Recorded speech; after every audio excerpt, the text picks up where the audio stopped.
See the countdown? Yeah. I can see the reactions and the comments. Yes. So. Excellent. Hello and welcome. I'm Tracey-Jane Hughes from businesscheerleadingclub.com, and I help busy, passionate people to grow their business in the right way for them. And I'm delighted to be joined today by Tristan Martin, who is an IT specialist and does all sorts of wonderful and whizzy things with IT that lots of us get confused about, and we go, technology, not doing it. And Tristan sort of smooths the way for us. So Tristan, exactly what is it that you do? So I'm Tristan, I'm from Tristan Martin Limited, and we really look after all the IT security, the support for small, medium businesses. So in other words, it's like having that IT department in your business without actually needing to have anybody full-time, without needing to have that employee, sort of the outsourced service, so that you're just kept protected and safe and up and running and always got someone at hand when you need them. Well, that's absolutely brilliant, because a lot of business owners, and even, people without a business that, use a computer at home, go, I've got something wrong with this, what do I do? So that's where you step in, isn't it? And just help people. So do you use, can you help people with Macs and PCs? Yeah. So, I mean, when you're looking at sort of who you're going to pick to be your IT person, there's a lot of questions to go through. But I mean, the first thing is, you can look at it, go, well, I don't need an IT person, because whenever I've got a problem, I tend to be able to sort of Google it, find the answers and things like that. And the biggest downside to that is, yes, you can, but how much time do you waste doing it? Time is a precious commodity in business, and that's where we outsource to a lot of different people or different services. To give an example, I had a client who managed to rotate their screen. They'd leant forward and a couple of parts of the body had knocked a couple of keys, and it turned the screen to the side. And I have no doubt within half an hour of Google searching with their head to the side, they'd have got the answer. But in 2 minutes on a phone call, they'd been given the answer and they were back up and working. So that was 28 minutes not wasted that they could spend on the work. So that's probably the biggest reason of looking at having an IT person to work with in your business to make sure that you're kept up and running. Yeah. Which then, as you say, do you support Macs and PCs? There's lots which will specialize in just PCs and don't want to ever touch Macs. There's ones that will just only ever deal with Macs. It's very much about what your business does and how you plan on what you intend to use your business. They're both computers, and really they should be viewed as such. That my personal recommendation is that really a lot of IT people should see them just as computers. So how is your business going to grow? Because they have both benefits, but different areas of your business. So Macs are fantastic when it comes to graphic design, when it comes to those sorts of things. Your PCs are very good when they come to sort of those number crunching and sort of a bit more choice on certain applications you might wish to use. But they can all work together very happily.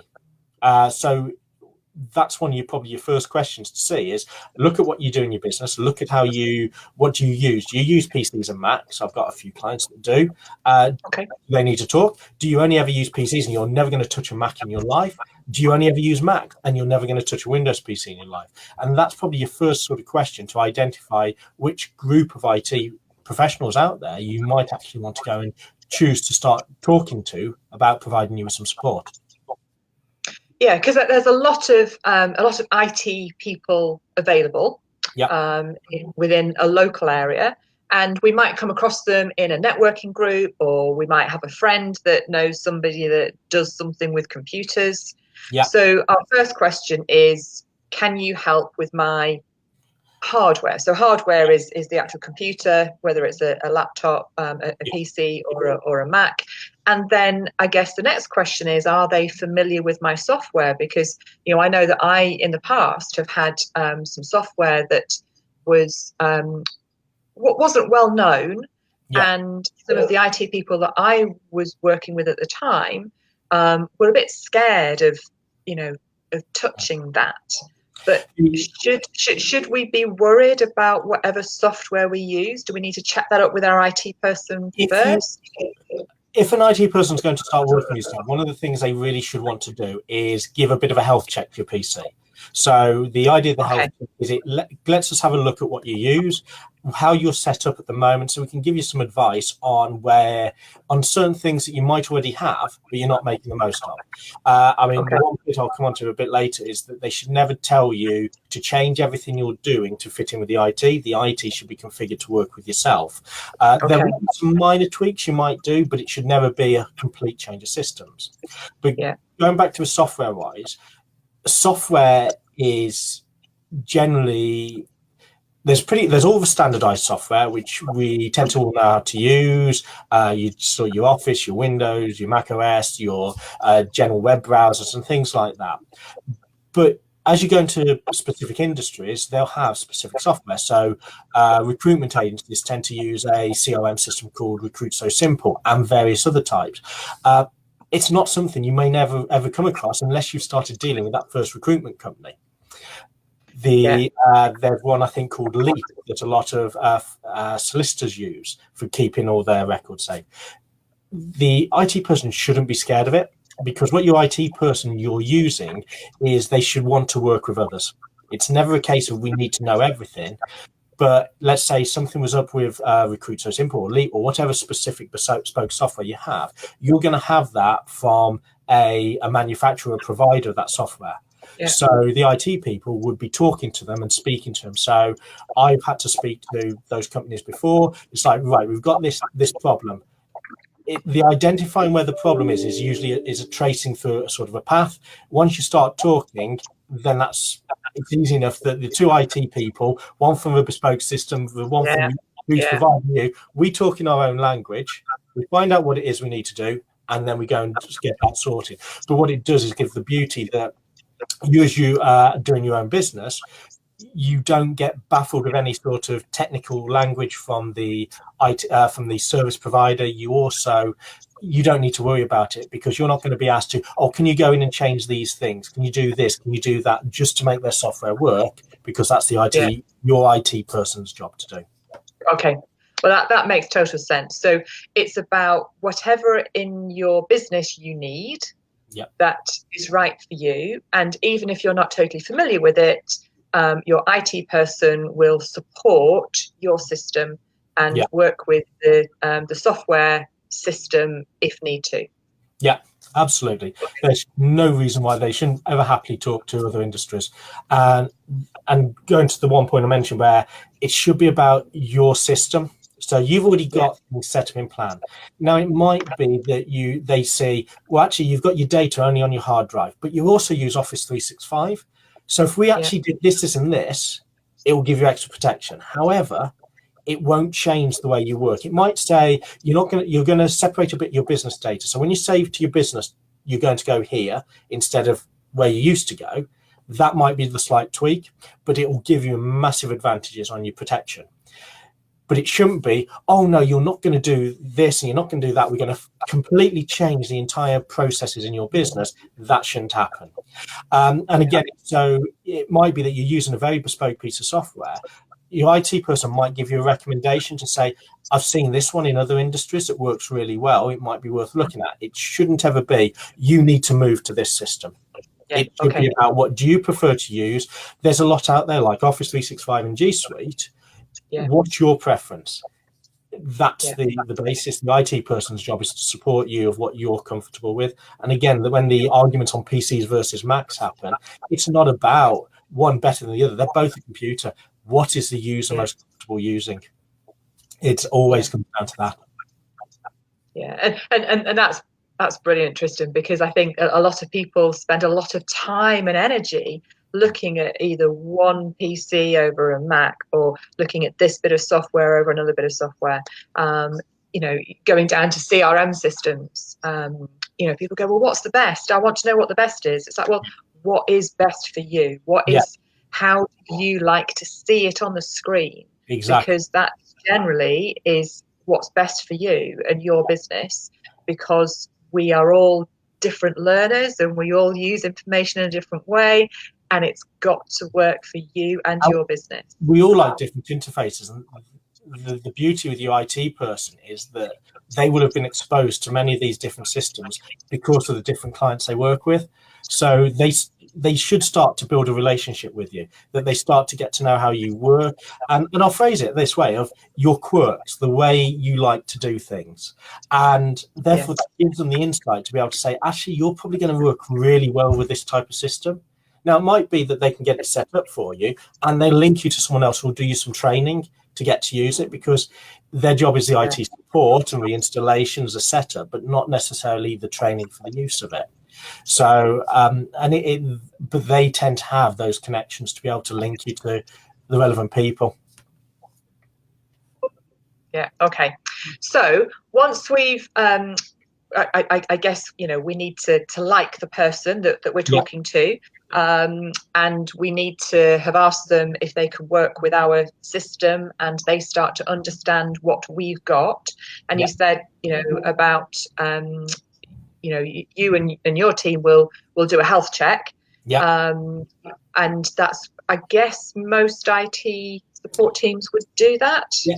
I mean, when you're looking at IT support, you can have two sort of ways. You either have what's called ad hoc, which is you pay for it when you need it, or you have sort of a retainer, so a support agreement, which is you're paying a fixed fee and it tends to give you your complete support. So it's always worth, this is the other thing to check, because obviously that comes down to the financials of how much are you paying with this one person, how much are you doing with the other, and you can always ask the question of what's different. Your ad hoc tends to be a bit more expensive. It might be that you don't pay anything for a couple of months, but then something goes wrong, and actually you might find that you pay more than having a retainer for 4 months would have cost you. So that's the thing you've got to juggle with it. But in either case, the ad hoc will usually offer the health check, because it gives the opportunity for us to let you know where your strengths are, where your weaknesses are. The retainer wise, it will tend to be insisted to be done on the basis that we need to know that we're going to be looking after computers that are up and running at scratch and working properly before we say, yes, we will support you with unlimited support for so much a month. And then suddenly the very first thing we get is a computer that actually has never had any antivirus. It's completely riddled with malware and viruses. It's going to take 12 hours to fix. We need to have a look at it beforehand, that sort of side.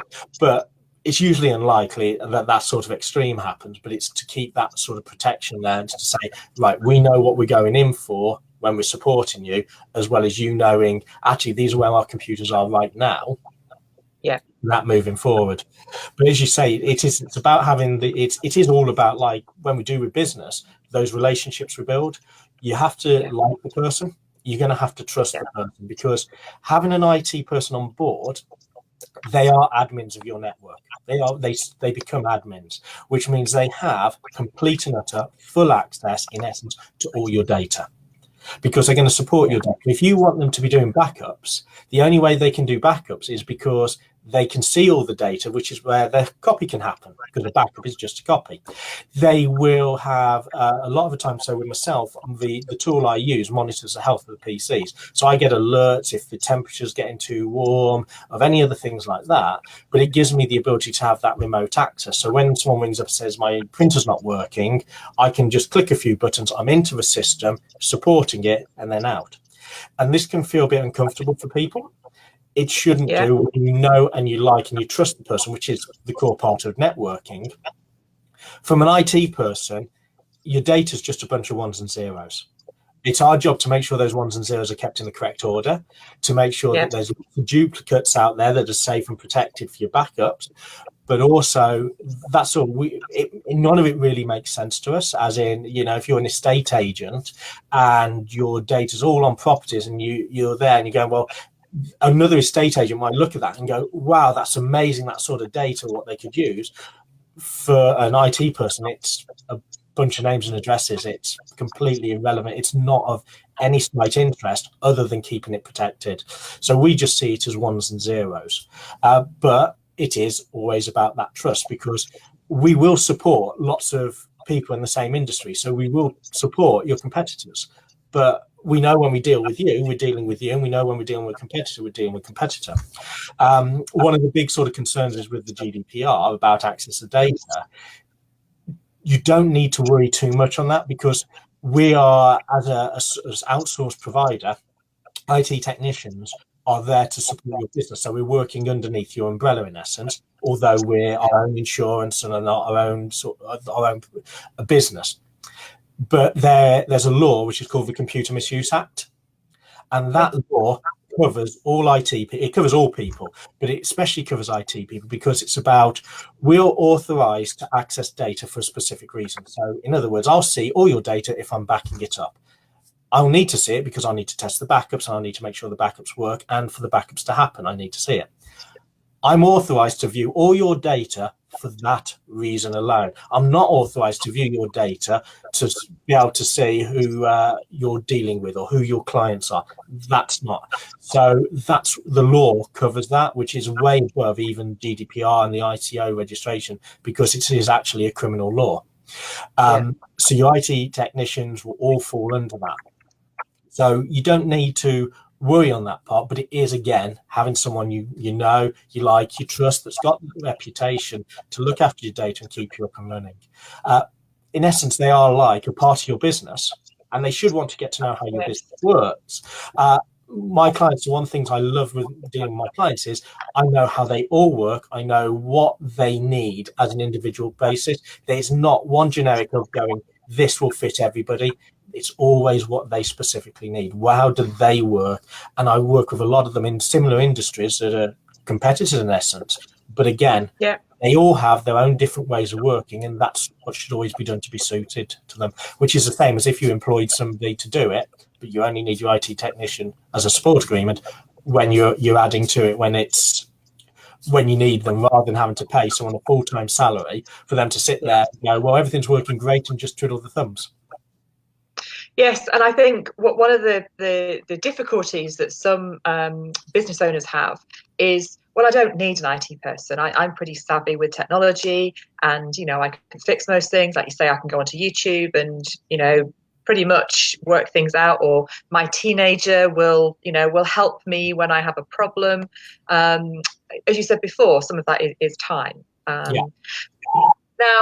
one of the things that I've come across is that people need an IT expert when something goes wrong. So it becomes very clear to them that they need an expert to help them when something goes wrong.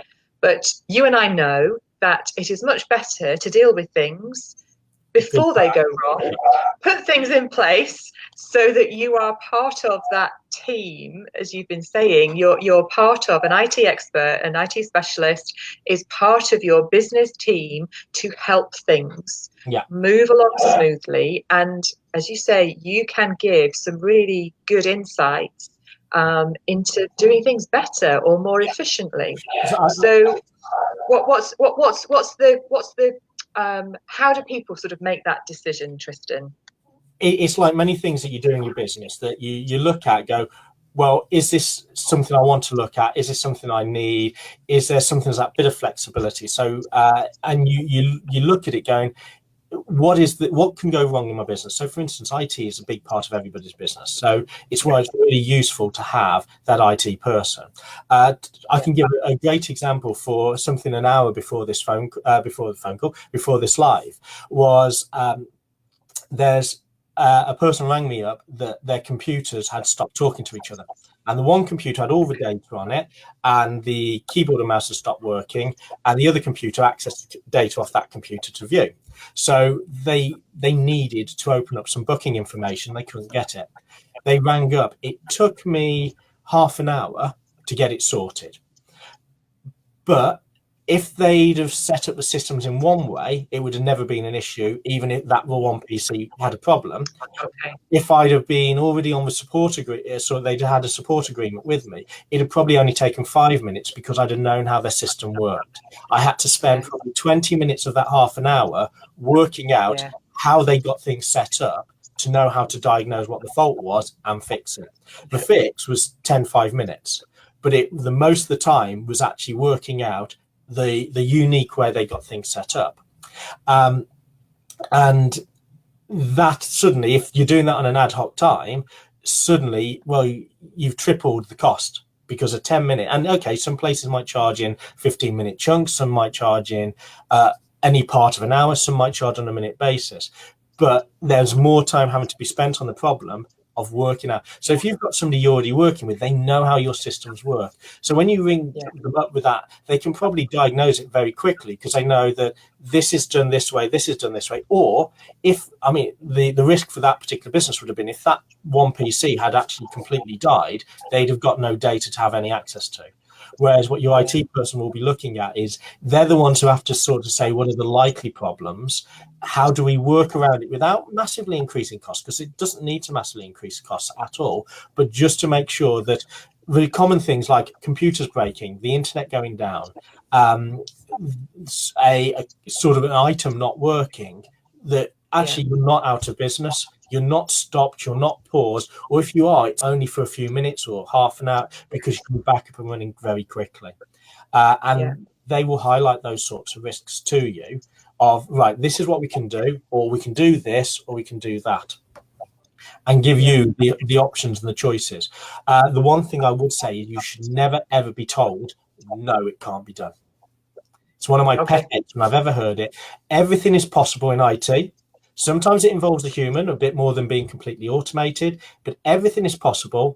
The difficulty is, one, does humans need to be more involved? Or two, or are there different costing options? You should always be given the option for you to choose. Where is it in your business is it actually something that you don't want to spend a lot of money to, in which case you might have more human involvement, or is it something that you just need to happen really quickly and never have a human involvement, in which case it's got a value, in which case you're willing to spend that little bit extra money on it? You should always be given the options. Brilliant. So we've got a few tips there, Tristan. I could talk to you all day. You are so knowledgeable and I always learn so much from you. Thank you for your time. You're very welcome. So the main things that I've got from this is about knowing, liking and trusting, which is pretty basic in the business world.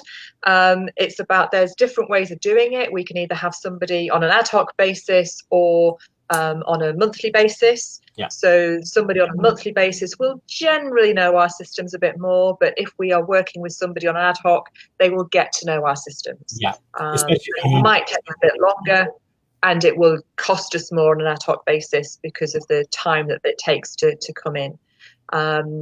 Most IT specialists will do some sort of health check with you and your systems at the start. And I've just put up on the screen and I'll make available in other places your personal IT health check that you offer to people for free. So there's no charge for it, especially with groups that have done like this as a talk, purely because it allows you to know where you are, what's your strengths, what your weaknesses, and advice sort of to those weaknesses. Yeah, and I've personally had this done with Tristan, and it is excellent. It is so insightful, even though I've been in business for 15 years and I'm pretty savvy with technology. It is still really good to have an expert look at what you can do differently or how to make best use of the systems that you've got, which is one thing that I know that I've got to do after our follow-up. So is there anything else, Tristan, just as a quick one-liner that you can sort of help people with as they decide if they need an IT support and how to get it? I'd probably say there's a final tip. Just have a good chat with the person to make sure, with that know, like, and trust, but also make sure they talk in a language you can understand. You can have brilliant IT people that can be very technobabble, but if you are someone who is just get on with it, do it, that doesn't really bother. It doesn't matter because you're going to say to them, I just want you to fix it, do it. If you're someone who likes to know a little bit more about how it works, make sure it's someone who can explain it in English to you with a bit more of analogies. So it's someone that you will actually understand rather than feel flummoxed by it. That'd be probably the last bit of advice I would always do and that comes down to your personality as a business owner. Brilliant. That is so helpful, Tristan, and it makes total sense. So thank you so much, Tristan, from tlmartin.limited.uk. And I'm Tracey-Jane Hughes from businesscheerleadingclub.com. helping business owners to grow their businesses in the right way for them. Thank you so much. Thanks a lot. Until next time. See you then. Bye. Bye-bye.